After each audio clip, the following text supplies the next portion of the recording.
Pittsburgh, welcome back to Highway to Help, benefiting the Hugh Lane Foundation. I am your next host for the next run. My name is WeGoGiant. Real quick, on that last run that Toro just did, we had an additional donation here, $6.70, 67, from Tara underscore WA, just saying good luck, Toro. Yeah, that was such a wonderful run.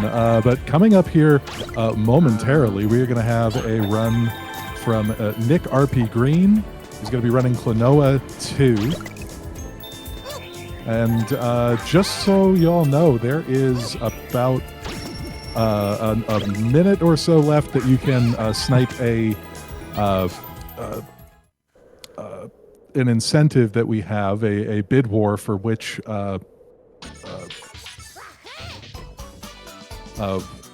which costume we want the character to be wearing. Currently, the prince is in the lead, but yeah.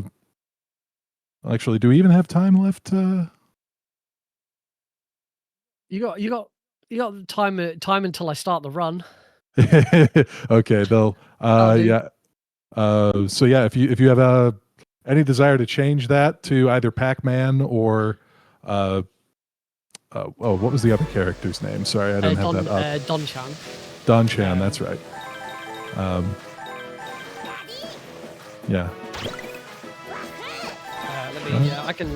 I'll show them off with my intro if that's what you want. Yeah, that's a good idea. Cool. So I'll do this bit first and then I'll do my intro so that we get this bit out of the way. Yes, character options we've got are the Prince hat, which is what I believe is in the lead. So that's from the Katamari series. There is the Don-chan mask from the Don-chan the drumming, the Japanese drumming games. I can't remember what they're called. I'm sure someone in chat will shout it out. Or there is the Pac-Man hat from Pac-Man. This is a game made by Bandai Namco, so it has Bandai Namco then themed costumes in it as well. To give you all just a slight bit more time to snipe that. Hello, my name is NickRPGreen, and I am primarily known as a Metal Gear speedrunner, but Klonoa 2 is actually the first speedrun I ever learnt. I've been running this game for over 10 years. Though I've only really been seriously speedrunning for coming up to 6 years now. So yeah, the game was originally released on PS2 back in 2001, but in 2022 it got a remaster, which has breathed new life into it. It's now a fantastic experience. We get to do all sorts of funky stuff with auto splitters and combining controllers together, which I will explain a little bit more when we get the run underway. But we probably should kick it off. So, did we get any last minute snipes, or are we going with the Prince hats? Drum roll. It's a terrible drum roll. Oh my. Can you hear me? I can hear you. Okay, good. Sorry, it seems my Discord is not showing correctly. Sorry about that. Yeah, no, we are going with the Prince from Katamari. All right, let's do this. Prince from Katamari, we'd go. All right, so we're going to start a new game. We'll save over my previous one. There are 3 difficulties in the game. We play on normal difficulty because that matches the PS2. There were no difficulties in the PS2 version of the game, and normal is what matches up with that, which is why it's odd to play the normal difficulty of a speedrun, but that's where we're at. So time begins when I first take control of Klonoa, which is pretty much when I skip this cutscene. So we will get started in 3, 2, 1... go! Alrighty, so welcome to the Kingdom of Lunatea. we play as Klonoa. He is known as the Dream Traveler. Basically, when he falls asleep, he has dreams, and his dreams are adventures, and he goes around doing stuff with dreams. There we go. That's a very quick overview of Klonoa. This is the second game in the series. The first is called Klonoa Daughter Phantomire. Was originally released on the PlayStation 1. Still had a very similar gameplay with the sort of 2.5D nature of the game, but obviously with PS1 graphics as opposed to this, which has nice PS2 graphics. So we're just going to make our way through. This first level, Sea of Tears, Klonoa has sort of crash landed in the Sea of Tears. He doesn't know where he is. He doesn't really know what's going on. He is approached by a priestess in training called Lolo and her trusty sidekick Popka. Popka is the little dog that's floating behind us right now. I will explain a little bit more about him soon. And says that they need his help to go and stop evil. Basically, the story's very ambiguous. And also, it's been a very long time since I've actually played with any cutscenes, so I can't remember half of it. But it's bright and colourful and shiny, and woo, lovely. And that's what we like about this speedrun. It's a great speedrun to get into. It's not particularly difficult. It does have some interesting glitches and skips throughout. But a lot of it is just about sort of knowing which way to go, doing things nice and quickly, and sort of preparing as the challenge does ramp up a little bit. We're going to use a Popka jump here. That's that. That is what makes this run a support mode run. You may see on the screen that the category we're running is any % normal support mode. So what support mode is, this was available in the PS2 version as well. By plugging in a second controller, pushing the start button on that controller, and then whenever you want to do it, pushing square, Popka, who is following us, will give us this boost up into the air. The idea being behind it that this was sort of a thing that you would give to your brother or sister, get them, when you shout, "Oh, give me a boost," they give you a boost up in the air as a little assist. It's just a little fun thing to sort of just make it a sort of two-player, but not really two-player. Of course, what the developers didn't think is that speedrunners would absolutely abuse this mechanic. And we do in quite a few ways. We will start abusing it in our very next level, Lalakusha. We've just been to Bagashi's Island to sort of figure out where we need to go next. Bagashi has told us that this deep evil it seems to be gaining traction, and we should head to the priestesses at the top of the mountain to get an idea from them about what's going on. So that's where we're heading. We are now headed to the cathedral, the church. I'm not actually sure what it is, but we have to go through the sacred grounds of Lalakusha on our way. And I love this level. I love the music. I love the colours. We're going to see throughout the run just a whole different cacophony of colours and sounds and things. There's so much variety, and you'll see that as we move through. So we're going to bounce up here, gonna head outside. You can see we're using, at the moment, we're just using Popka to try and keep moving. Whenever there's a point where we want to do a jump, the main mechanic of this game is using enemies to do double jumps, to throw them. Some of them have special abilities, just gonna avoid getting hit by that big shark thing. But whenever we can avoid slowdown by using Popka, we will do so. But we are now going to see our first sort of Popka abuse, and abuse of the 2.5D nature of this game. So what I'm going to do is I'm going to run to about here. There's going to be another moo that spawns. I'm going to Popka jump, I'm going to bounce off that moo, and we are going to do a little tiny skip there. That saves about 10 seconds. Saves us having to go all the way around. Grab this moo, throw it at that worm. That's worm spelled with a U. It is actually called a worm. So yeah, we get to do this quite a lot. However, it is worth noting that the 2.5D nature of the game isn't just a gimmick that us speedrunners can abuse. It is part of the game. We will see that in an intended mechanic at the end of this level. So we're just going to skip there. We don't need to worry about trying to grab any enemies to jump up to here because we can just use Popka.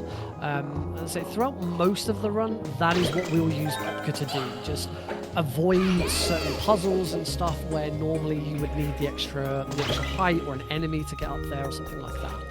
So here's the point where I said we actually do use the 2.5D nature as an intended mechanic. There we are, throwing enemies into the background to hit that background pendulum and have it swing. So it's really a kind of a unique way of using that sort of the geometry of the level. Obviously, games like Crash Bandicoot, Rayman to an extent, sort of popularized this idea. Klonoa 2 is kind of one of the unsung heroes of this. It didn't sell particularly well outside of Japan. It is a very Japanese game. But the remaster that came in a couple of years ago really breathed new life into it. It's been great to see it develop further. All right, I've arrived at the temple. Temple is the word I was looking for earlier. And we have our first boss fight. This is Fulgur, the Armor Beast. And bosses are very typical for the most part. We go in this sort of round arena formation. Oh, I've missed. And bosses introduce RNG to the run. Oh, he's going to go all the way around. Come on. He is not being very nice. There we go. Can I get a quick hit? Nope, he's not landed in the position I wanted him to land, but we'll get another hit there. Try and make sure we hit. Nope. Come on. There we go, we hit that one. Now he goes into phase 2 of his fight, where he gets a little more angry. Oh, look at him. I'm Fulgur, I'm mad. Grab another flying move, and he's now going to spin the other way. I'm going to stand next to this one so that I can just grab it straight away. And throw. Nice, we've got a quick throw on that one there. Now he's even more angry. And can I quickly grab him? No, I couldn't quite quickly grab and throw quick enough. Come on. That'll do. That is it. There we go. Fulgur and the Armor Beast. So, as I said, the boss fights are kind of typical. We have this sort of like circular arena. They have a nice big glowing weak spot in a lot of cases. But they do introduce some RNG. Oh, and we were also introduced to our main antagonist. That was Leorina and her sidekick, Tat, who we're going to get to know Tat very well in the next area. So we're now going to go back to Bagaji, because we're going to return to this cutscene level a few times throughout the run. So now's a great time for our lovely host to jump back in and give my voice a rest for 2 seconds. Yeah, sure. I'd just like to let the audience know that for the next run after this one, which is going to be Final Fantasy Legends 2, we have opened up a donation incentive there. It is a bid war. You can name the characters that the runner is going to be using in game. There's up to 4 names. Whatever 4 names have the highest bid total, those are going to be the 4 that we'll end up going with. There's some strict limitations on that, because those early Final Fantasy games did not allow for very many characters. So you can only do up to 4 characters per name as well. But yeah, there should be a way that when you go to the donation page, you can either select some of the pre-selected ones to bid for, or I believe you can even add your own as well. And yeah, whatever the top 4 names selected through that process are, those will be selected for that run. So if you're watching this in Twitch chat, hello, by the way, go ahead and enter !donate to get a link directly to the donation page. Awesome. We are currently in Jungle Slider, so the other type of level that we have throughout the run are these slider levels. Klonoa's actually stolen, is actually going to steal this board at the end. We are now in the Kingdom of Joliant, which is the Kingdom of Joy, the Kingdom of Fun, Laughter, Frolics, and all of that. Unfortunately, the people of this kingdom kind of seem to forget about all of the important stuff. And it's kind of it's almost sort of Vegas-y in that style, but obviously this is a children's game, so not in quite the same way. But what happened is we reached the central plaza. There was a bell. We have to go and ring bells and to collect elements. That's kind of the MacGuffin that we are going for throughout the story. And when we got there, Tat, Leorina's sidekick, decided to steal the element from us. But Tat has a very special ability where she can split herself into two. You may have noticed in the brief window that she was on screen that Tat is half white and half purple, where she can split herself into two, one purple, one white. They steal the element, split up, and head into different areas of the theme park. One goes into the jungle slider, and one goes off to the fun fair. It doesn't matter which one you choose to do first. We get the choice of which level we do first. I always do the jungle slider first, mainly because that's how my splits are organised. It doesn't matter which one you chase down first. The other one always has the element. So the cutscenes that play out at the end change slightly depending on which one you chose to do first. So we're just going to make our way through the jungle slider as quickly as possible, catch Tat in the very next room, and then we will head into the fun park to get the Tat that actually has the element. So there's Purple Tat. Off she goes. So all we want to do here is hold forwards and try not to turn. Klonoa slows when he turns, so as much as possible I'm going to be using Popka to jump over items, or we'll just crash into them. I've got I have 3 bits of health, so that's fine, because that is quicker than turning. So we're slowly catching up. Even as we approach this bend here, I'm not gonna try and turn into it or anything like that. We just keep going. And now, as soon as I get past these, should be able to grab. Come on, Klonoa. There we go. A little later than usual, but we got it. We got it. So find out that Tat does not have the element. We need to go chase down the other one that ran into the fun park. So we're going to head into the fun park, and this is our first real experience with puzzle-style levels. So we're introduced to switches, first of all. Hit a switch, and it activates. It's fairly simple concepts. A lot of video games use them. And we're going to get taught by Tat about a new enemy and its special ability. We're going to ignore her, and we're just going to use Popka to skip it. We're going to do the same thing again here. I'm going to grab this moo, and again, 2.5D abused. Sorry, 2.5D. We do a lot of abuse of the 2.5D in this run. Second of many. Again, don't need to worry about trying to grab these moves and jump up, waiting for them to spawn. We just use Popka to try and get past it as quickly as possible. And some of the puzzles that we're going to come across, we'll be using Popka just to bypass them completely in some cases. We're introduced to this new enemy. This is the Jetamo. Pretty straightforward to what the Jetamo does. This is, I believe it's called a fly guard. This is the enemy that Tat was going to teach us about. Just a little helicopter. Eventually it will run out. So we just have to make sure we get across to the other side in time. And now we're actually going to catch up with Tat.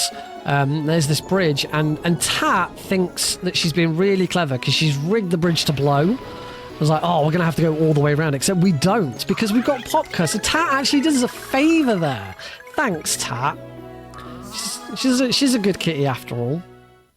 We head into the haunted house. We find out that Lolo is absolutely terrified of ghosts. Lolo is with us, by the way. So Lolo is this priestess in training. She's actually in Klonoa's ring. Every time I fire this bullet, it's actually Lolo that's performing that action.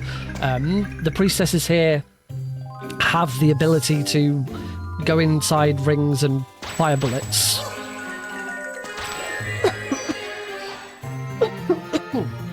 Oh, excuse me, my cough has decided to come back. Great timing. So there we were introduced to timed switches. Again, simple concept. Make sure all 3 switches are activated at the same time. We're going to have a few of those in these next couple of rooms. Such as right here, where I'm going to hit those 2, hit that one there, and open the door. Again, thanks to Popka, we can do that a little quicker than the intended method. I'm just going to pop back in because I always forget about this bit. We want to actually take this Flygar with us. Because with this, we can skip another sort of waiting around. Just going to fly all the way up here and pop up to there. There we go. And then once more, Popka up, grab this moo, throw, and we just don't even need to interact with the giant moo that's slowly wandering around the middle of the room. Oh, and now we come to a room where we just have to do it as normal. Ugh. Slow, boring, predictable. We have a mini-boss now, and this mini-boss is hilariously named Ghost Balloons.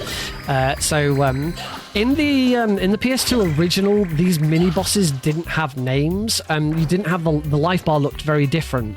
They didn't put the names on the life bar, so for the remake, they then had to come up with names for them, and I just find it hilarious that the best they could come up with that was Ghost Balloons. But that's what they came up with. It was Tat in disguise all along. Now, if there are any kids watching, Klonoa here is a bit of a maverick. He's going to go running on roller coaster lines. I cannot stress this enough. Do not try this at home. This is very poor example being led by Klonoa here. Don't go to your local theme park and run around on the roller coaster tracks. It's a very, very bad idea. And we are now going to catch up with Tat, and we're going to go and catch Tat. Oh, I pushed the skip button a bit too quickly there. Alright, so there's Tat, and we're just going to go round and round in a big gold circle until we get close enough to catch her. And that should be right about now. There we go. We can throw her as well. So we got the real one. This time we got the element, so we're going to head back to the centre, the park centre, in order to ring the bell and get our second element. Or at least we would if there wasn't a boss in our way. This is Leptio the Flower Clown. He is at the same time my favourite and least favourite boss in the game. I say that because he is my favourite because I love the character, I love his design, I love the noises he makes. But the boss fight itself can be a bit infuriating, particularly if something goes wrong. It's very, very, a very punishing boss if you let it get out of hand. So in this first phase, we're just going to keep going round and round in circles. What we don't want is for him to stop, like this. Don't stop. Oh, no, I missed him. So unfortunately, he now returns and does this bit again. We know which one he is, because he was the one who was spinning. Hope that hits. That does hit. Okay, we go into phase 2. There is a very cheeky trick I can do here if I can land it. Yes! These moos despawned. They disappeared. But if you can grab one just at the right time, you can take it into the fight. I've got to wait until the next moos spawn before I can throw this. There we go. Oh! And instead of throwing it, I bounced off it instead. So there goes that time save. So we're going to throw. Come on, we need another move. And throw across. There we go. We just need to repeat this 2 more times. So he's going to come back in another spiky contraption. I'm trying to be very careful here as well because I only have 1 bit of health. Just going to throw, get him to start running on the spot. Throw across. That's 2. We just got to do that 1 more time, and then we are done with Leptio. And we will also be finished in the Kingdom of Jolion. So go throw. Needs that one. We'll grab that one. Grab that one. Throw, and that is Leptio. Second boss has been defeated. Woo! So now that Leptio is out of the way, we are going to we'll ring the bell, grab the element, and then we're going to head back to Bagaji for him to tell us where to go next. So over to you. Awesome. Well, and good timing too, because we received a $100 donation here from James Swan. Thank you so much. It says, good luck to everyone on the SCS team, from the runners to the volunteers. Yeah, wonderful donation. All of their donations this weekend are going to benefit the Hugh Lane Foundation, the Hugh Lane Wellness Foundation, was founded in 2017 to improve the health of the LGBTQ plus and HIV communities. And they offer a variety of services and resources, as well as expert training and organizations for organizations to improve their capacity to serve LGBTQ plus clients and staff. So thank you very much. That's great timing. We are into the next level. So, Bagaji has suggested that we now head to the Kingdom of Volk. Volk is the Kingdom of War. They are at constant war, although the towns don't really remember what for. They are just in a constant state of war.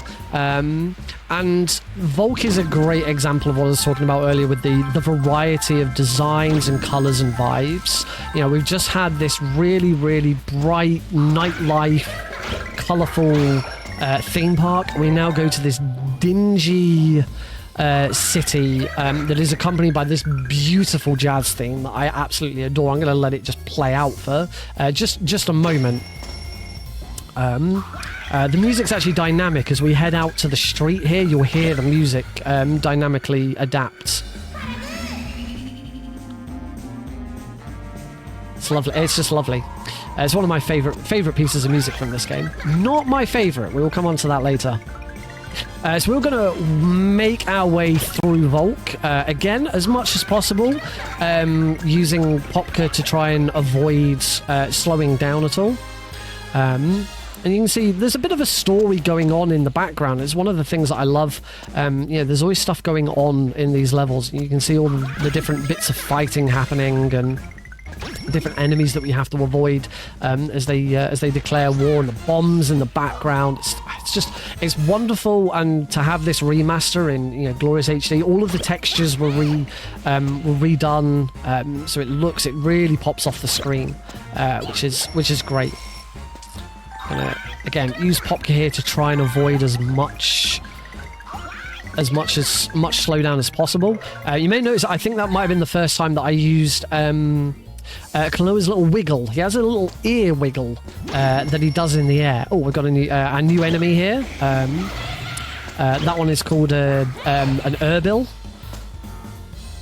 and it gives us an electrical boost up into the air, which is wonderful. We're going to ignore it here because we'll use Popka to grab this jet ammo. Yeah, I was saying, Klonoa has this little ear wiggle that just gives him a little bit of extra hang time in the air. We try and avoid it as much as possible in the speedrun because it's really slow. But sometimes it is required. You will see me use it a little bit later. So just keep on moving through Volk.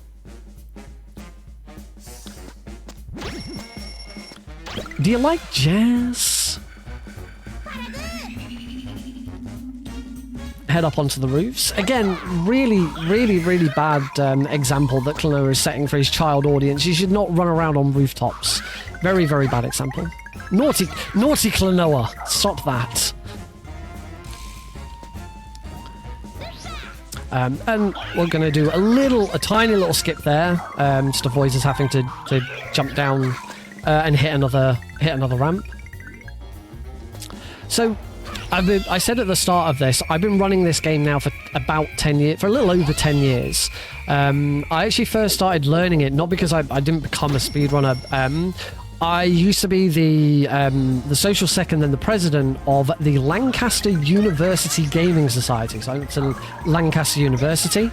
I studied theatre, as if you couldn't already guess. Sorry, I'm tired.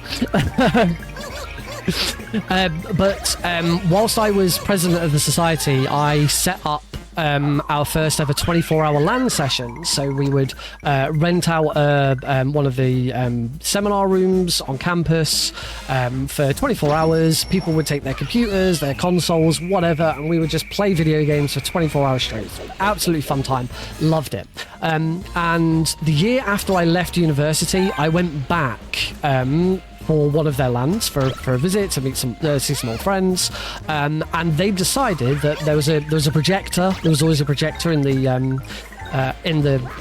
seminar rooms, and so they decided that they were going to let people showcase speedruns on. This is 2013, I think. So we're going back well over 10 years at this point. yeah, they wanted to let people showcase speedruns, and they were going to have a schedule of people showcasing speedruns. And, you know, I'd known about speedruns a little bit. I'd watched a little bit of GDQ at that point, but I was like, oh, I'll get in on that. I'll learn something. And I was thinking, what game do I know really, really well that I think I could learn a speedrun for? And for some reason, this is what popped into my head. So I actually learned this, and I learned Sonic Generations as well. To this day, I've only ever showcased Sonic Generations. I didn't actually showcase Sonic Generations at that event. I decided that I just wasn't good enough at it to do it. So I've only ever showcased Sonic Generations once. And it wasn't a very good run when I did. Anyway, we have a very important trick to do here. So I'm going to focus for a second. Oh, there we go. High, super jump. I'm going to use Popka. And we are going to fall through the floor. And hopefully land down here. There we go. So what just happened? Because I did not do an explanation of that as it was happening. So the way that the game's geometry loads, and some of the game's assets loads, we're going to see this in another room very soon, is it requires Klonoa to hit a loading trigger, and those loading triggers tend to be on the floor.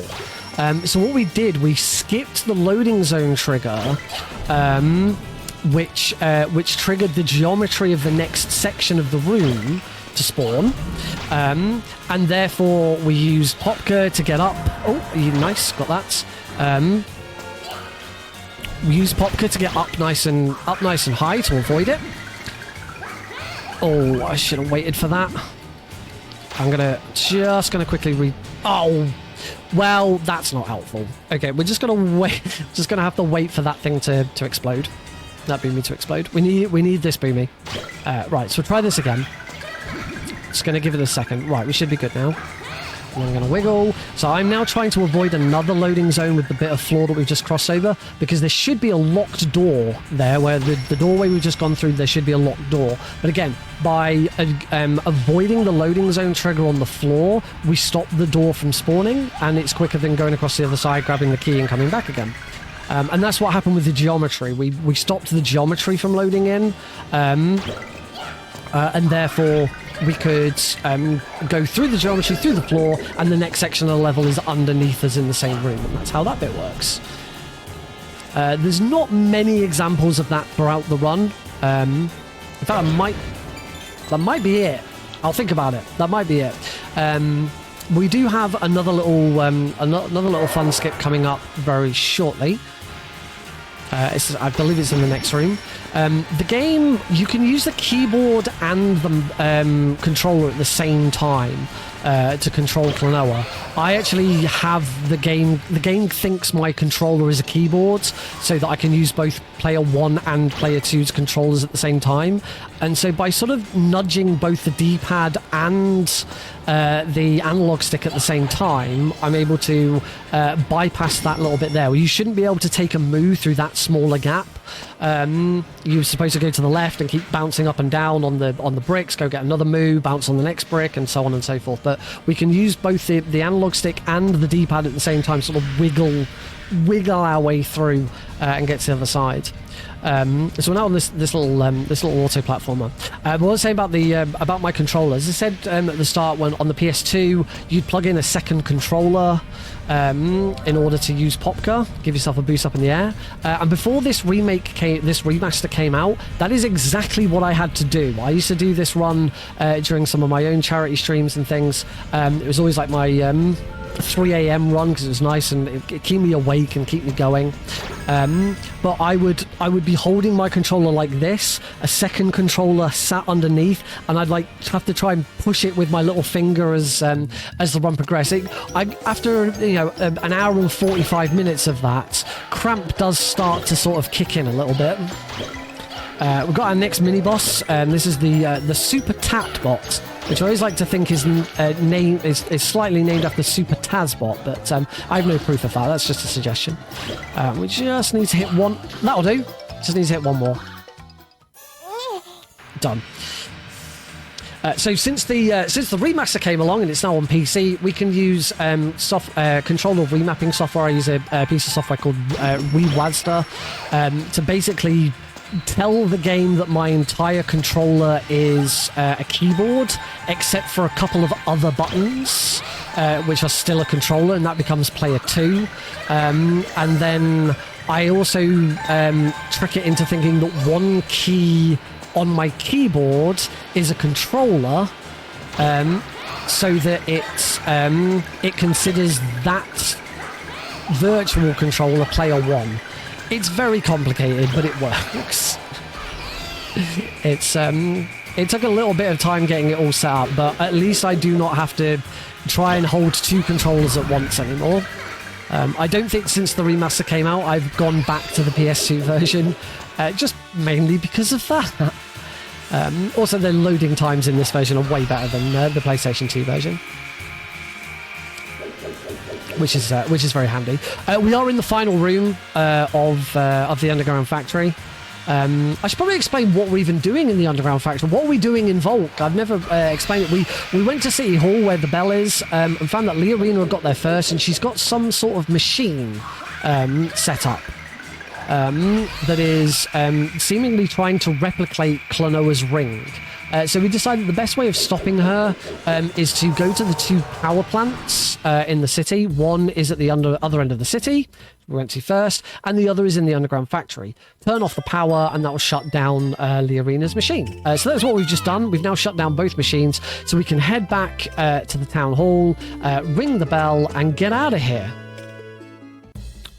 Of course, that's not what's going to happen. We're going to fight another boss. So this is the mobile tank Biscash, and it's kind of a unique boss because its hitbox is on its head. So rather than sort of being in an arena and going round and round in a circle, we're going to fly above it with these giant bouncers, and then throw and move down on top of it. Like most bosses, it's got 2 phases. So phase 1 is pretty straightforward. We just keep rinsing and repeating. And then there is, for phase 2, there is a very quick hit that I can do.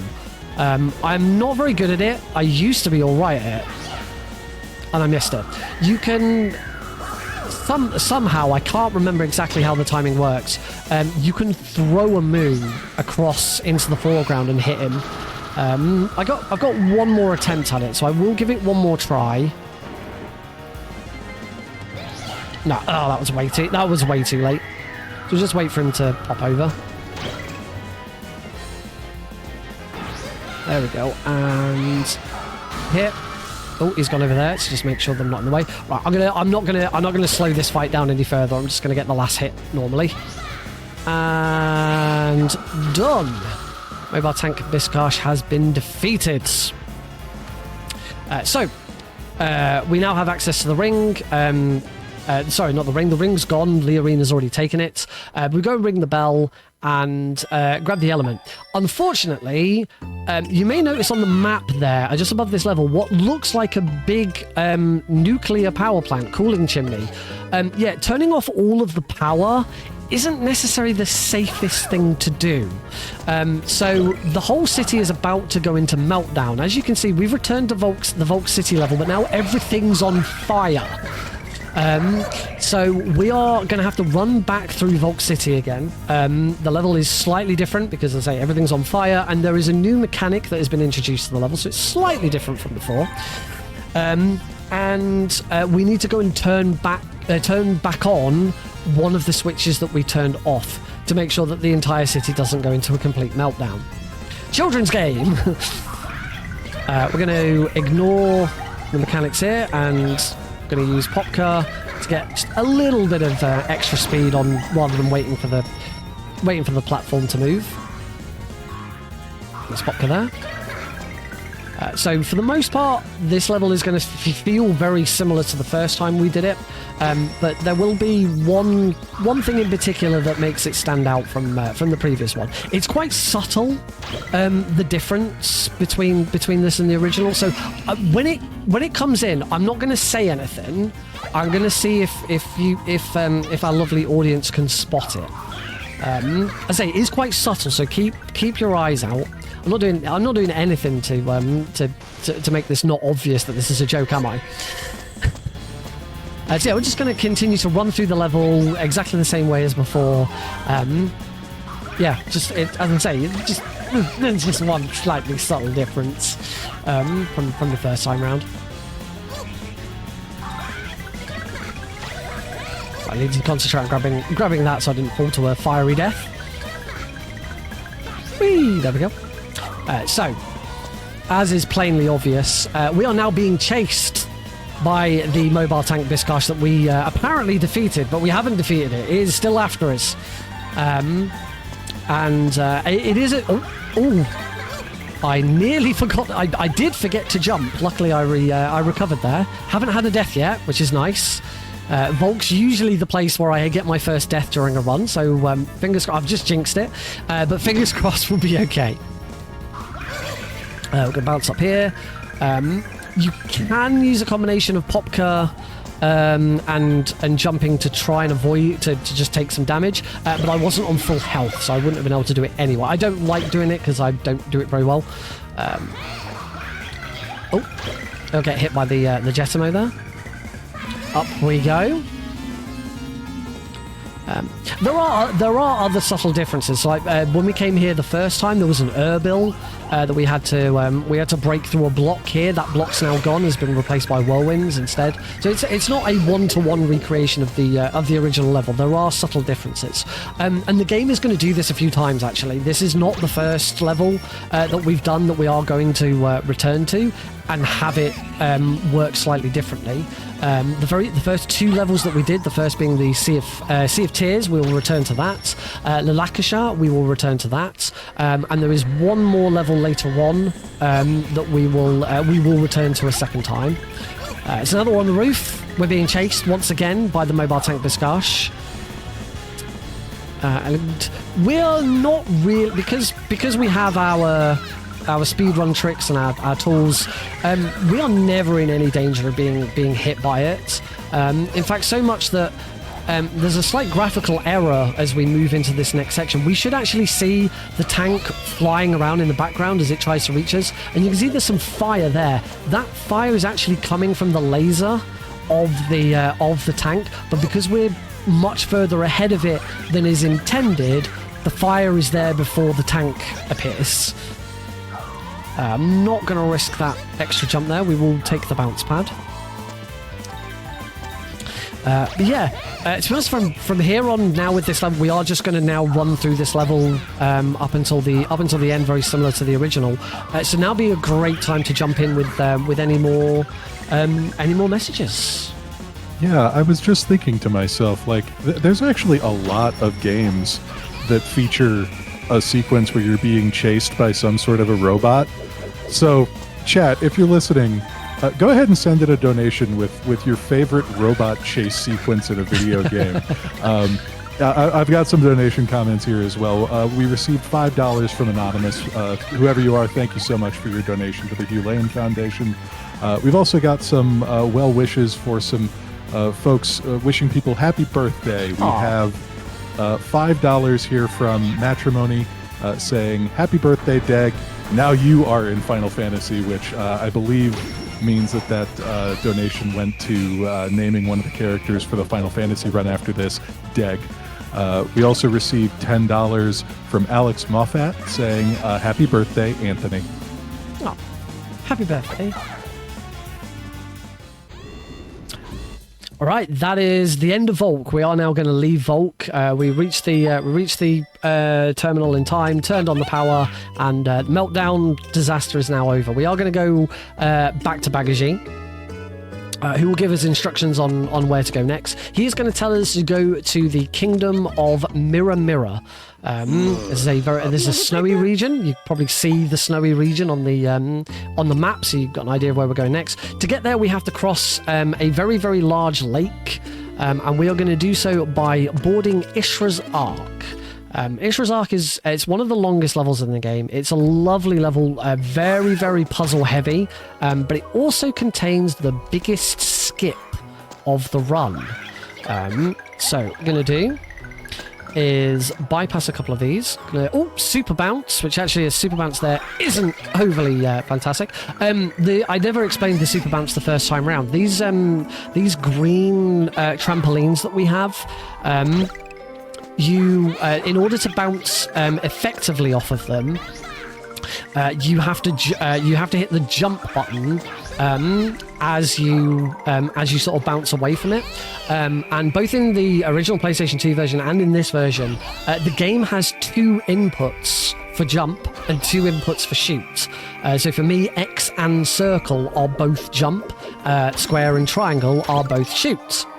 And by hitting both at exactly the same time on the same frame, we cause a super bounce where we fly even further up into the air. So we're introduced to our next puzzle mechanic. This enemy is called the Laquari. And it's a fairly simple concept.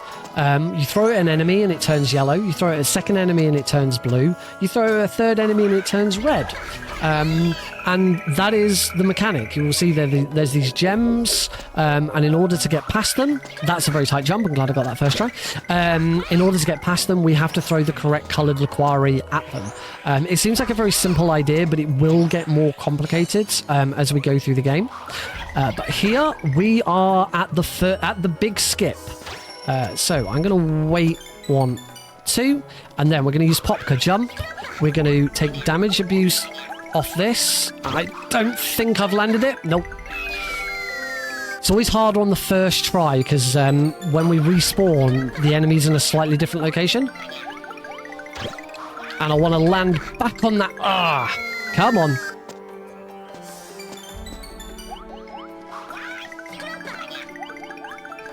I'm supposed to Popka Jump straight away. Right, Popka Jump.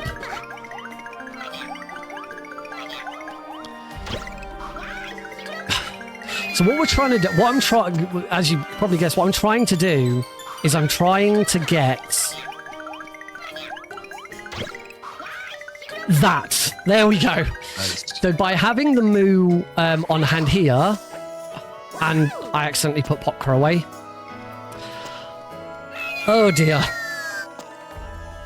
Let me, come on. I'm gonna run out of lives.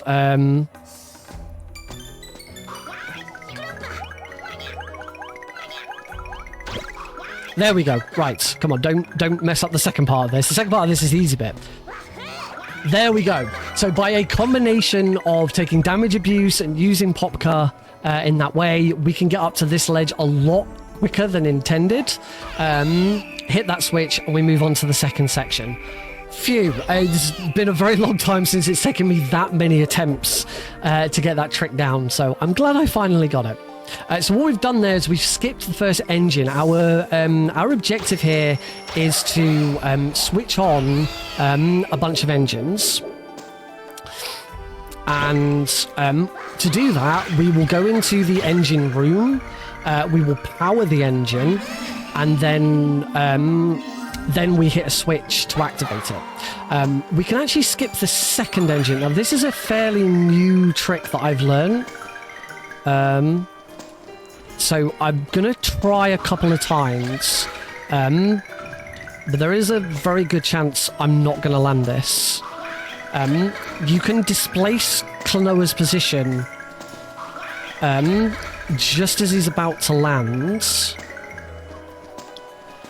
But it's pretty much frame perfect. If I don't get it on this one, I'm gonna go. And we'll just do it normally. No. Let's say that's the newest trick in the run that I've learned. It's very, very precise. There's 2 opportunities throughout the run to do it. I will give it a try on the other one, but I'll be honest, it's probably unlikely I'll be able to get it because I say it's frame perfect. Basically, as Klonoa is falling, there is a frame where he is not aligned with the geometry that he is falling onto, and if you manage to flick in the correct direction as you hit that frame, you can bypass the gem. I have been able to perform both of them, but normally only in practice. quite difficult to get it in a run. There are much better Klonoa runners who can be a lot more consistent at it. So this was engine 2. We've now powered the engine. That has started the motor. But now we actually need to turn on the fan, or the propeller. That's a better word. Propeller. So we skipped that with the first one. We're going to move on to the second one. Well, we've done the second one. We now just need to actually activate it. So by doing this, by powering the engine, it's mean that this turning circle is now moving. So we can grab the Laquari, throw it at, and throw and miss that moo. Try again. That's better. Use Popka to hop up here. We'll throw one at that enemy there. Grab that moo. And now we can get through where we tried to get through before. Get the switch. That now activates the propeller. And I just need to be careful there that I don't fall in the water, because that's a big time loss if I make that mistake. And we're through to the other side. So here we can ignore the switch. Just use Popka to jump up and get on top here. Engine 3, there is a skip for Engine 3, but only on easy difficulty, which is not what we are running, so we won't be able to skip Engine 3. So this one we will just do normally. We'll not try any attempts at skipping it. We're going to kind of go round in a little bit of a circle here. You see that there's a door there. We don't have the key. That's the engine room. So we need to try and find the key, and then do a big circle all the way around to get back to it. So we're going to hop up to here. I'm going to grab that checkpoint just to be on the safe side. As we head across these platforms as quickly as possible. Again, try and use Popka to keep us moving as quickly as we can. So actually, we're actually in the final room. If we were on easy, we'd be able to grab that moo, because the wind bullet that we have is slightly extended. So the end of this level is actually directly above us. You can see the switch that we're going to hit. Hitting that switch ends the level. Unfortunately, we can't reach it, so we've got to go all the way around after we've popped the key, after we've used the key, gone into the engine room, activated the engine, and then we can go and hit the switch. Phew, very long-winded explanation for something that's actually fairly simple. So, head inside. Same principle as the last time. There will be a Laquari. Turn the Laquari red, throw it into the engine. That powers it on. So, there it is. So, throw that one. Jump up here, we'll bounce off that one to get up here, throw it at that one, throw it in, and we're good. There we go. So now the platform has started moving so that we can get up to the switch, activate it, and we will travel across the giant lake on Ishrazark to the kingdom of Mirror Mirror.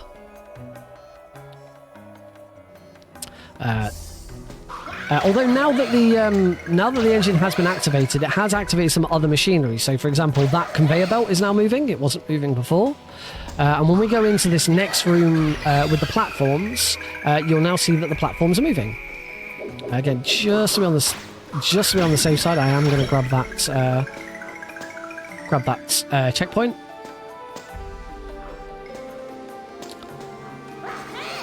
Use those to get across there. And now we just repeat this room again. I do want to try and grab this moo. There we go. A little bit quicker. So now that moo's changed position as well. So that we can get up here and up, up, up. There we go. And done. That is Ishrazark. So, after a very heavy puzzle base level with one particularly nasty skip, the game does reward us with a bit of a chill, a bit of relaxation as we head to the mountains of Mirror Mirror. This is our second slider level, has an absolutely fantastic piece of music called the Wahoo Stomp, and I am just going to let you lovely folks just enjoy this absolute banger.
All right, and that is it. I hope you all enjoyed the Wahoo Stomp. If you are interested in the lyrics, there is an English translation of those lyrics. The language, there's not a real language in the game. I think it's called Phantomilion, after Daughter Phantomile, the first game. But the game does have English subtitles, so people have kind of worked out through listening to the dialogue that has English subtitles, worked out what some of the sounds in the language mean, and therefore have been able to translate the Wahoo Stomp. I can't remember what it is, so I can't tell you. All right, moving on, we are back to another very, again, puzzle-heavy level, which is called the Maze of Memories. This is a wonderful, wonderful level, very, lots of vibes, very trippy. As you can see, you know, very, I forget the name of the artist that this is very clearly inspired by. The one with all the weird stairs. Is it MC Escher? MC Escher, thank you. Oh, quick, get in there before we take a death. Quick little skip there. We just take some damage abuse to avoid having to deal with the mechanic there. Side here, we've got a nice little trick here. We can grab this Laquari, and for some reason there is no collision in that little bit of wall there, so we can throw the Laquari in without just through the wall to hit the boomy on the other side. Nobody really knows why there's no collision on that little bit of wall. There is no collision on the PS2 version, and there is no collision on this version. It is very strange, but it works for our advantage. And then finally we're going to use a combination of that and Popka to get over a little invisible wall there. We now have a very fast, hopefully, a very fast room of climbing, where we are going to use Popka in a few cases to get up as quickly as possible by chaining jumps together. Oh, that moo didn't spawn quite as quickly as I was hoping, but we're doing okay. There we go, we'll go up there, that's not too bad. I'm pretty happy with that room. So now that we have climbed up this massive tower, it's time for us to go right back down again. We get this lovely kaleidoscope-style room as we journey back down to the bottom. It's a bit weird going all the way up and then straight back down again, but that's what we do. I said in Ishra's Arc there were two opportunities to use this kind of clip, and the second one is here. I will give it a couple of tries just to see. It would be great if I could. But if it doesn't work, then we will just do the room normally. Last time I did a marathon, I didn't get the previous one, but I did get this one. But it's very, very tight. No, okay. We're not gonna waste too much time trying it. So we'll just go and do it. Luckily, this mechanic doesn't take very long. So we need to get a Laquari, a blue Laquari to that gem. We have a few different rooms that we have to go in to get it. So we're going to take this boomy into the Erbil room. We're going to throw the boomy at that. We're going to leave, and we're going to go back in again. Because if you throw a boomy and leave it, it will blow up, and it will still destroy everything. So that's a much quicker way of getting it. Also, we waste almost no time at all in the actual run. You may notice in the bottom right-hand corner there is a timer. The game does include a speedrun timer, which is really nice of the developers. Thank you, devs. But the timer only runs whilst we have control of Klonoa. So it doesn't include loading zones. It doesn't include times where we're flying through the air from a cannon. It doesn't include the main menu. It doesn't include the world map or cutscenes. It's only in level when we actually have control of Klonoa. So as we record the runs in IGT, it means that we throw that boomy, and then we spend most of the time in a loading zone where the IGT isn't running, waiting for it to explode, which is wonderful. But that's the Maze of Memories. We are done there. We are going to go on to our next boss. And this is quite a unique boss. because unlike every other boss that we've dealt with so far, this boss is a slider boss. We're going to fight this boss on our board. So here we go. This is Polonte the hatchling. He has 2 phases. In the first phase, we don't have our ring anymore. Lolo is having a bit of a crisis of confidence. She doesn't think she's being very helpful, and she's decided to hang back because she doesn't think she's going to be very, very useful in this fight. So at the moment we can't fire, but that's fine. We don't have any enemies to fire at. So we're just going to keep going forwards, go through these speed up rings, try not to get hit by any enemies, because if we get hit by an enemy, that's going to slow us back down again. Use Popka to jump if we need to get over the top of them, and just hit Polonte 3 times until he hatches.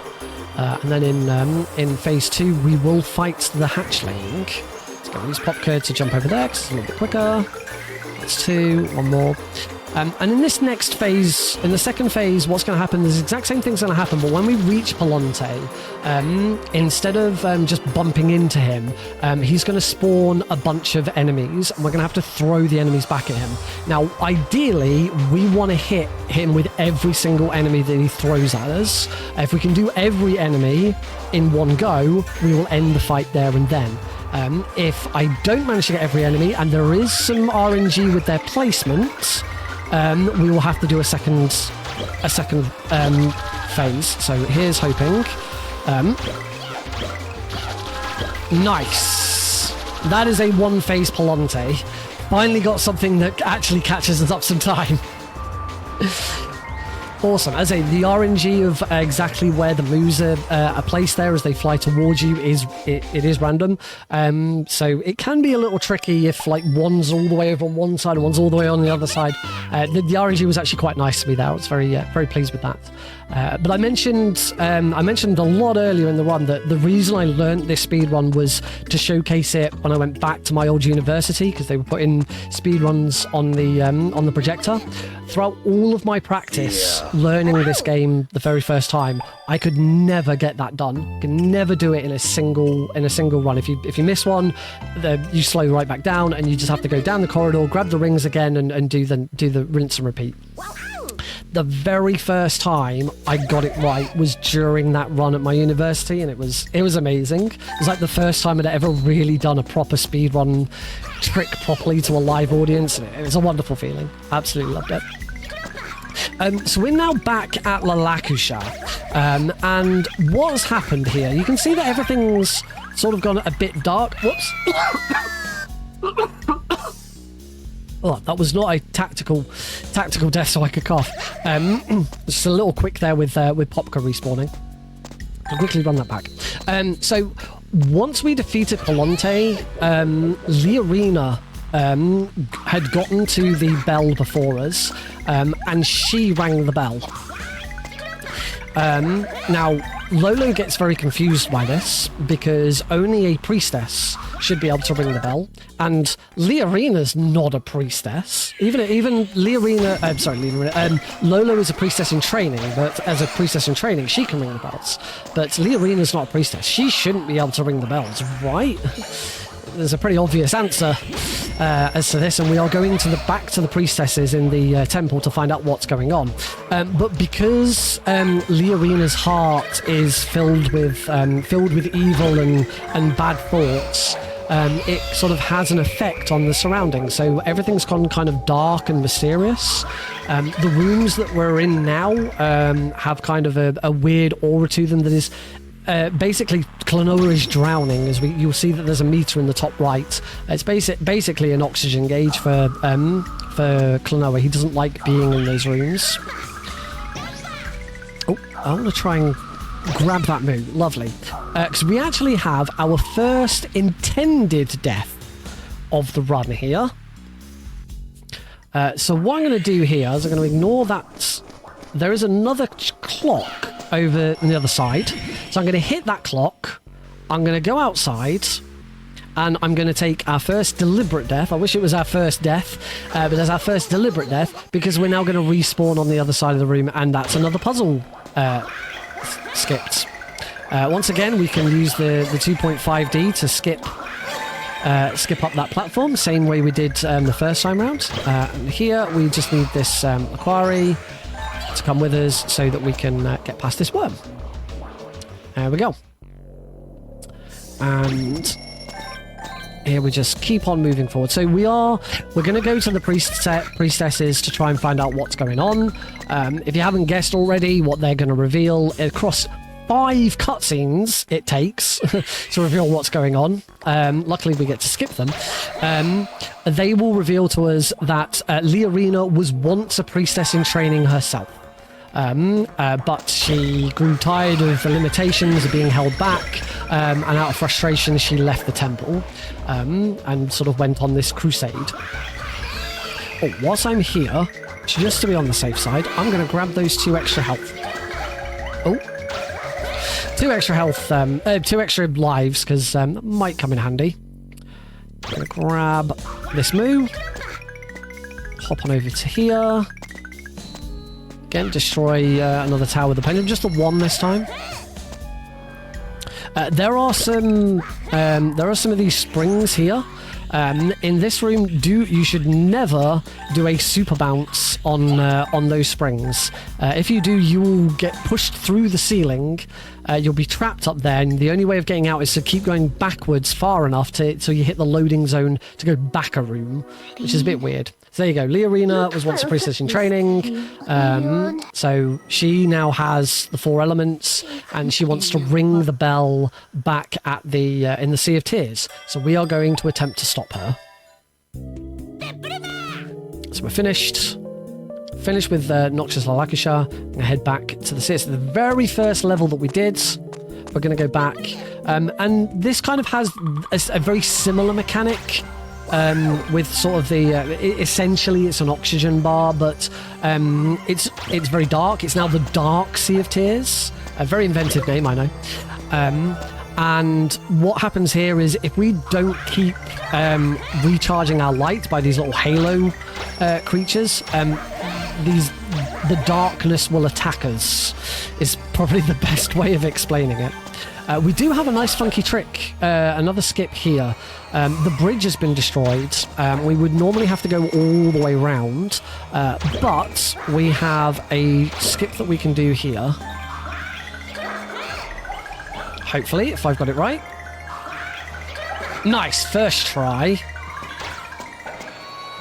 So yeah, that's well, you can see in the background there's a cannon in the background. We would have had to go all the way around there, but yeah, using Popka and combination of jumping at the right time, it is quite tight, that trick. You have to make sure you get everything spaced out correctly. So I'm quite glad I got that first try. And there is another slight deviation from the original. There's a little extra section that's been added to this one. Ooh. Great. That's good, Nick. You get hit by an enemy that wasn't even moving. Wonderful. So now we're going to get blasted onto some boats. So you might remember the first time we did this, we went on the back of a big bird and it flew us around.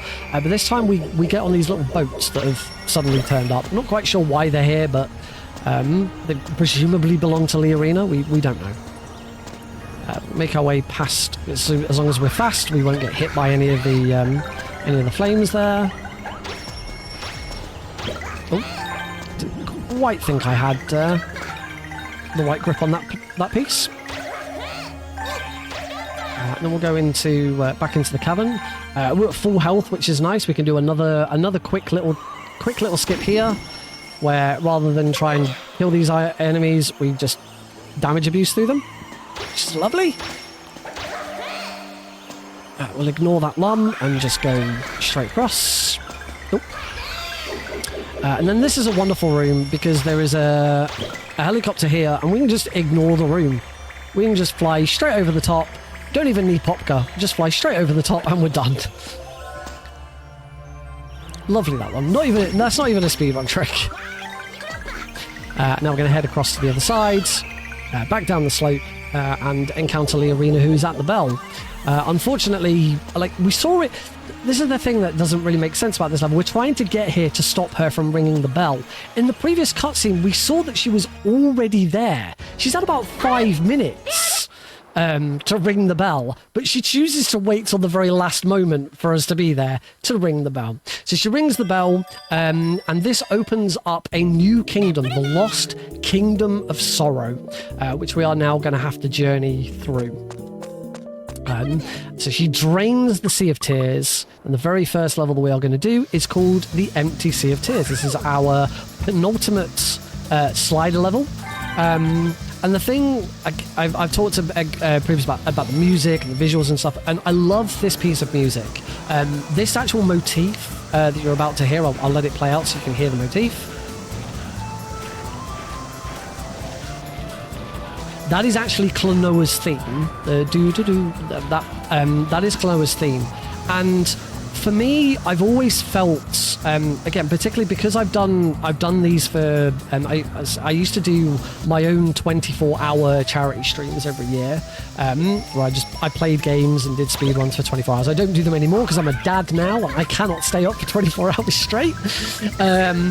But this was always the game that I used to play as early morning. Most people have gone to bed, and it keeps me awake and alert without it being something too overly taxing, or it's not like I'm trying to play Counter-Strike. That'd be awful at 3 a.m.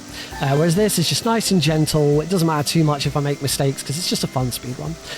But whenever I got to this level, with the way the music changes, everything gets a little bit more serious. It's always felt to me like, all this time we've been just having a bit of fun, we've been joking around, there's been some colourful enemies and frolics and things like that. But now, everything's gone wrong. Liarina has won. She has got all of the elements. She's rung the bell. She's opened up this mysterious portal and drained an entire sea. We have been sitting back too much and let this happen. And it is now our responsibility to fix it. And I always feel like particularly the music just evokes that sort of sense of things are serious now. Get it sorted, Klonoa. Sort yourself out. Sort the world out. It's your job to fix the world. Actually, to be fair, it's not Klonoa's job to fix the world. He is the dream traveler. He is just here and he is just helping out from the goodness of his heart. It's Lolo and Popka's job to fix the world. Klonoa's just giving them a hand. Anyway, this is the final room of this section. There's a particularly nasty bit at the end of this room, which won't cause us any problems here. It does cause you problems on other runs. So I talked about right at the start when we selected the difficulty of the game. So there's 3 difficulties: easy, normal, and hard. We play normal because it mirrors the original PS2's difficulty. Easy gives you unlimited lives, 15 hit points as opposed to 3. And a much larger, your wind bullet, this thing, travels a lot further. Hard difficulty, on the other hand, you start with 1 extra life. There are no extra lives scattered around the level. You either have to find them because they're hidden, or you have to get 100 gems to get an extra one. You only have 1 hit point, so take a hit and you are instantly dead. Your wind ring is still the same though. They wouldn't be able to turn that down. There's Liarina, and there is Liarina. This is our next boss. This is Liarina. She is turned into this giant cursed monster. Again, another random fight. I'm going to let her jump. Hop. So yeah, that final section of the previous level with all the statues falling down, that is really nasty on hard difficulty. Trying to get through that without taking a hit can be very nasty. I don't like it. I have done hard difficulty, but it's not one that I tend to go back to very often. So that's the end of the first section of Cursed Arena. We now see that these have become a little bit bouncy. She is going to come up from the floor here. We've got to bounce onto her stomach like that. So here, Liarina has been sort of corrupted by the power of the evil ring, and has turned into this monster. Don't worry, she'll be fine. At the end of this fight, she'll turn back again. She'll be all fine again. Oh, I hit the ball. I'm going to go to this one and play it safe. Come on, Liarina. She slows right down. And now we go into sort of phase 2.5. She goes back to her original circling around, jumping. She's a lot more fierce. She turns black and purple to show that she's really evil and angry now. And yeah, she's just a lot more aggressive. She jumps a lot higher. She's a lot more aggressive. Oh, I missed. Right, I'm going to let her jump at me. And hit. And one more hit. And Leorina. Oh, she's gone all the way over there. Lovely. So let her jump at me. And kablamo. And that is Curse Leorina. She's fine. She's now going to turn back into the energy. She's lost her energy. She's going to be turned back into her old self. And she's kind of now going to have a redemption a little bit. There's Ishrazark. Ishrazark is on a crash course with the Kingdom of Sorrow. So it's now our job to stop it. This is the last level that we're going to do where we revisit a previous level. And this level also has 3 engine skips. We get 1 attempt at each of them. They vary in difficulty. Some of one or two of them are okay. One of them is very, very difficult. I likely won't get. Oh. That's why we actually want to take damage here. So I'm going to grab this key. I'll run down the hole. He's going to jump. And we're going to head down. I'm going to drop. I don't need that move. I'm going to get rid of him. So what we're going to do here is I've deliberately taken 2 bits of damage so that we are only on 1 health. What we need to we have to throw a boomy into the engine in order to trigger it. And if we avoid that checkpoint, what we can do is we can kind of break the checkpoint and go back to the previous checkpoint that we hit right at the start of the level, but that's probably too slow, but we'll see. No, that was too slow. So there is like half a second when you throw the boomy into the engine. The engine triggers that a boomy has been thrown into it, and we are going into this countdown explosion sequence. Half a second later, after that triggers, the game triggers a checkpoint. So if you die, you return to that checkpoint. If you can take a death in that half a second interval, the explosion will be triggered, but you will return to the previous checkpoint that you hit. And that's what I tried to do. I was a little too slow with how I did it. We've got 2 more attempts though, so we will try again with the second one. The second one's the hardest. The second one's the one that I'm definitely not expecting to get. The third one's a lot easier, so hopefully I can get one of them. I'm usually happy in a marathon run if I can get at least one, because then at least I got to show it off. So we also the nice thing about Ishrazark Revisited is we do the levels in reversal in a different order, not necessarily the reverse order, but it's not the same order that we did them, and we're actually going in a different direction. We went right to left first time we did this section, and now we're going left to right. So it's kind of I've always liked that about this level. We want to take you with me. Just going to jump up there, and then we'll use Popka to jump up here. It's going to head outside. There's our checkpoints. So that's the checkpoint we're going to try and warp back to. And we just want to grab the key that is over here. So hop up there, grab the key. Right, we have the key, we have the checkpoints. We can try the second one. Get rid of our moo. Head back to the engine room. Luckily, I said this is the most difficult of the 3. Thankfully, the journey back to get outside is also the shortest. So it's the most difficult, but it's also the one that saves us the least time, which is kind of nice.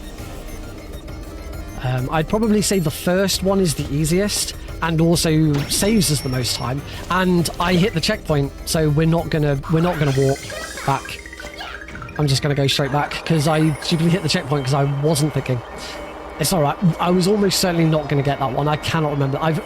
If my memory serves me correctly, I have once in a marathon run got all three, and I've probably only once in any other run gotten all three. It's so tight. We're going to chop up here. So now, again, as I say, this one, the journey back is very, very short. And we are now going to just ride around. Tat and Leorina have had a change of heart. They realise that what they've done is wrong, and they're going to help us out by giving us a lift. This is an auto-scroller. There's nothing we can do to speed this up. So now would be a great time to finally let our host jump back in with any messages. Go for it. Oh, well, that's wonderful. I do have some messages here, some donation comments that have been sent in. Seeing more happy birthday well wishes. We have $5 from Ren, who says, have. We have $5 from Ren, who says, A. We have $5 from Ren, who says, happy. And $5 from Ren, who says, birthday. In addition to that, we also received an additional $15 from Valerno that just says Deg. And thanks to those donations going to name one of the Final Fantasy Legends characters, Deg. Deg is now currently in the lead in that donation incentive. Again, the top 4 names, whichever 4 names have the most donations for the start of the next run, will be the names of the 4 characters. So, back to you. That's awesome. Happy birthday once again. Yeah, happy birthday to Deg. So much love going out to Deg in the Steel City Speedsters Discord server right now. Aww. All right, we are now heading towards Engine 3. We've actually got a bit of a trek to get to Engine 3. I hate that room. But it won't take us too long to get there. There's another moment here of despawning. We talked earlier in the underground factory about trying to skip bits of floor so that things didn't spawn. Here, I wanted to deliberately hit that bit of floor, the one that I just landed on before that, because otherwise something would despawn that we don't want to despawn.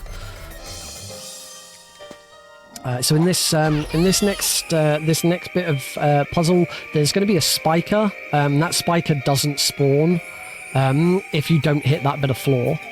We're going to use the spiker to speed up the destruction of this block a little bit. If I can get it right. There we go. So by throwing bouncing off the boomy down so it hits the spiker, we blow up that block a lot easier. Otherwise, you would throw the boomy and you just have to wait for the boomy to explode. So yeah, that's a moment where we don't want a despawn to happen. Break that, and then we've got another red Laquari gate. So we'll go through, hit that one, and pop the jump up to the exit. And finally, we reach the zone for the third engine room. So once again, we'll do this high jump. Nice, got it. And then another trick I'm going to try and do here. Nice. Oh no, that wasn't nice. I was slightly too far forwards. No, I wasn't. I was slightly too far back.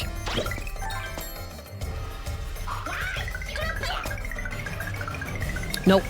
Never mind, we'll just keep moving this time. So, as you saw, if a boomy is traveling through the air, eventually it will just explode. So, if you can throw that boomy the right distance, it will explode just before it hits that box, and it will explode on the box. Unfortunately, the first couple of times I tried it, I was slightly too far away.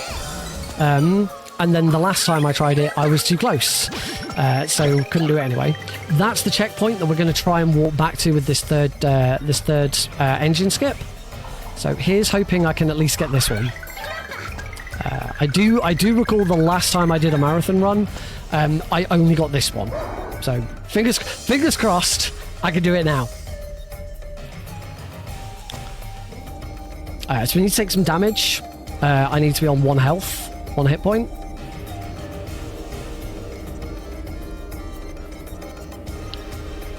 So I'm going to take 1, 2. I'm going to let those explode now because they're on a very short timer.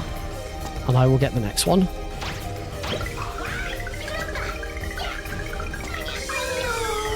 Come on. Yay! There we go. I got one of them. And so we finished the level straight away without needing the backtrack. 1 out of 3. I'll take it. It's not much, but I'll take it.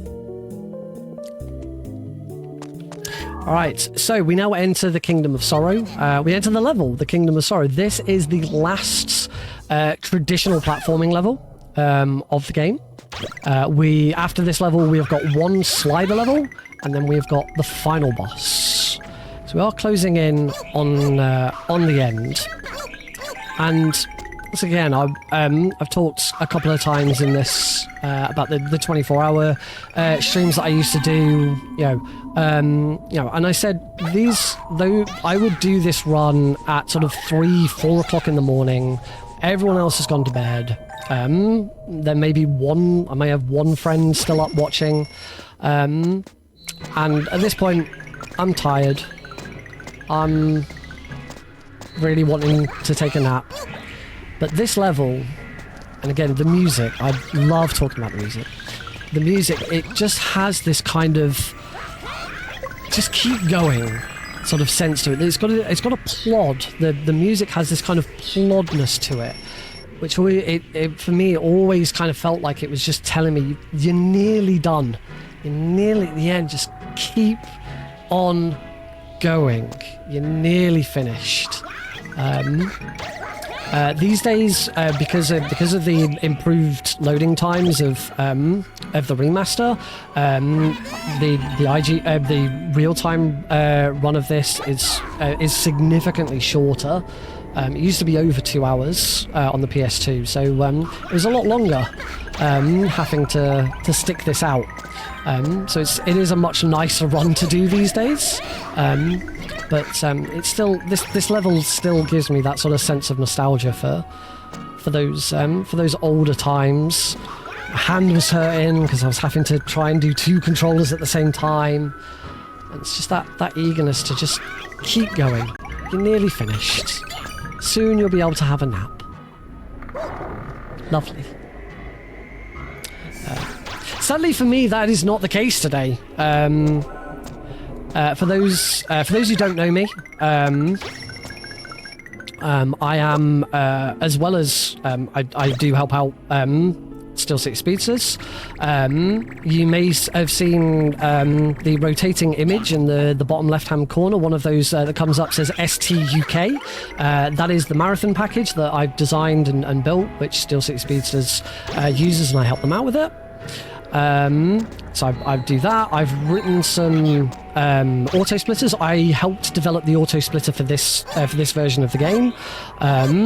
It was the sort of the memory locations were compiled by a developer called Eros, and then the Demented Salad wrote the Klonoa 1 portion, and I wrote the Klonoa 2 portion. But in addition to all of that, I am also a GDQ hotfix showrunner. I run a hotfix show called Fast Travel, which airs on the GDQ channel every other Friday. And yes, today is one of those Fridays.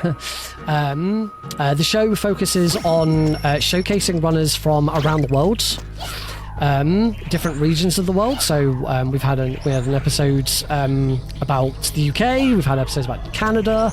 Tonight's episode is about Japan. But because it's GDQ is obviously an American company, an American show, and you may have picked up from my accent that I'm not American. I am British. I live in the UK. So all of you on the east coast of the US, I'm 5 hours ahead of you. So my GDQ hotfix show for me is midnight to 3 a.m. So yes, once I have finished with this run, I will be getting ready to start my 3-hour late night slog on the GDQ Hotfix channel. But I tried to throw that Laquaria a little too early there. That is not me telling you to come and watch my show. Please, we have enough viewers over on GDQ. Please stay tuned to Steel City Speedsters. Please give them your support. Please donate if you can. Every donation is obviously very much appreciated. And just a huge thank you to everyone who has been working tirelessly for the last few weeks to get this marathon up and running. It's a fantastic group of people. I love working with them. A lot of the people who work with Steel City Speedsters also work for Preventathon, which I work with, and it's just been a delight the last couple of years to work with such a wonderful group of people. So I'm also very pleased to be here showcasing Klonoa 2. It's one of my favourite runs. So yeah, just thank you to and thank you to our wonderful hosts as well. I might as well throw that in as well. I appreciate that very much, Nick. In fact, I tell you what, if you're in the Twitch chat right now and you don't follow NickRPGreen, why don't you go ahead and throw him a follow real quick, because yeah, he's doing great here. Thank you.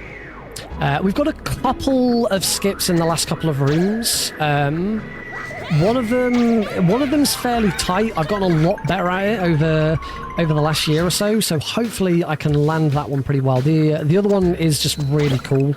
Abuses one final abuse of the 2.5D nature of the game. There is a nice one. Never mind. That one, if you could, it's very, very tricky, but you can grab that this Jetimo as it spawns out of that portal. It's a very, very tight window though.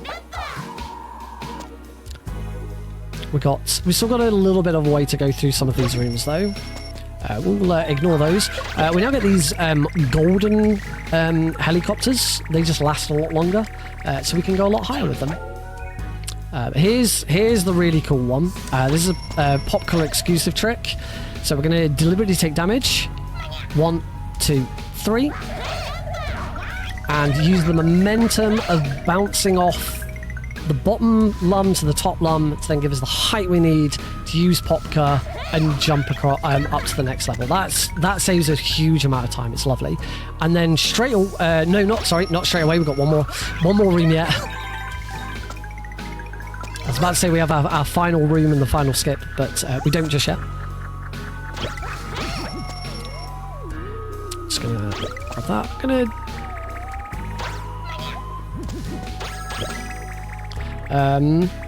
The device that I just picked up is called a Momet doll. There are speedrun categories that require you to collect them all. But here's the final skip if I can land it. What I want to do is try and get there. No, I moved forwards. I needed to jump. So at least I got the hard bit right. We'll try that one more time. What we're trying to do is we're trying to wrap around and hit the loading zone. Try and hit the loading zone on the other side of this room. But it is... No! But the loading zone to go back into this room is very, very close by. I'm gonna play this safe, and I'm going to wait for Popka to come back. So I'm gonna wait for Popka. There we go, and we finished the level. So we hit the trigger for that cutscene, sort of wrap around the level. Little awkward, but we got there. It's good. But we are now done with traditional platforming. We have got one more slider level. This level is called the Forgotten Path. And the thing I love about this level is it's quite short. It's only 3 rooms. But all of the other slider levels we've done haven't been particularly taxing.